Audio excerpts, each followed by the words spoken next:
راح نقدم فقرة عن أكثر الشخصيات المكروهة عند المجتمع العراقي، وأول شخصية هي شخصية أبو المولدة. ككادر عمل تخيلنا إذا يتزوج أبو المولدة شلون راح يزفها بالذوق؟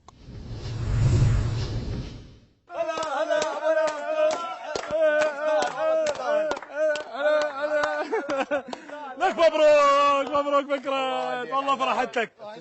بس يريد من عندك شوي اخف على الناس بعد المولده، راح تتزوج انت. والله ما اقدر. سويت ما تسوي حبيبي، مبروك مبروك فكرة، مبروك قلبي مبروك. ما قصرتوا. لك هاي باع من اجى باع من اجى باع من اجى باع من اجى. حلاوي هذا منو عازم؟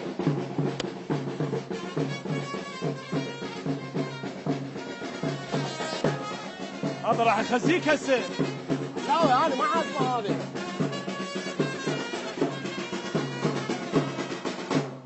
يعني عرس ابو المولده، يعني فكره ابو السحب، يعني التخفيص، يعني الوليه، يعني الحقاره ويا الناس. اليوم الا شيل راسه، جبت له فرقه ب100,000 والله. حبيبي درهم ما قبله وينزلون. واجبك واصل، بس روح خلينا نروح زفافه. اليوم الا شيل راسه وهوس له. اليوم المنطقه كلها تشهد شلون اهوس له. هوس له. هلا هذا الزين هذا الزين هذا وتشهد اطباعه. رحم الله والديك. من تطفى يشغل ورا نص ساعه، ومني يحقر ويا الناس طرقاعه، ومني يحقر ويا الناس طرقاعه.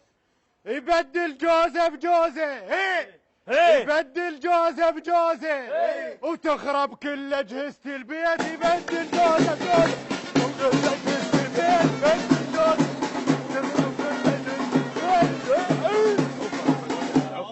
عرسك هذا عرسك. كافي يا اخوي كافي. عرسك هذا عرسك، عدنا فرحه وعيد. زين ولو مو بنوادم ساعة التسديد. حلاوي بس هاي وخليه يروح. راس الشهر يوصل يشتغل تهديد، راس الشهر يوصل يشتغل تهديد. شنو جماعة ويطفيها لو ساعة تأخر، يطفيها لو تأخر، يطفيها لو تأخر.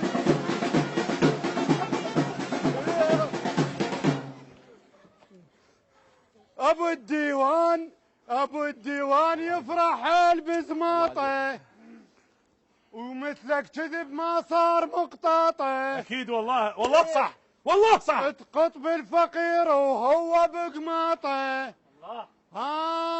وزين تقط على البارد، زين تقط على البارد، وما تتوازى وحارب حار. زين تقط على ما تتوازى زين.